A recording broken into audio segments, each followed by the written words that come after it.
Eu sou Horácio dos Anjos. Eu sou a Rosa dos Anjos. Estamos aqui para desejar feliz aniversário ao nosso pai, profeta Emanuel Makandiwa. Na verdade, quando nasce um profeta, nasce uma esperança, nasce um propósito divino.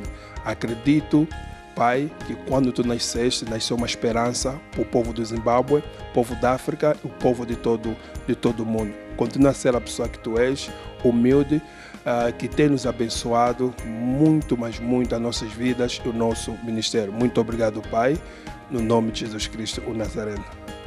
Obrigado, Pai. Feliz aniversário. Desejar-te feliz aniversário é um privilégio.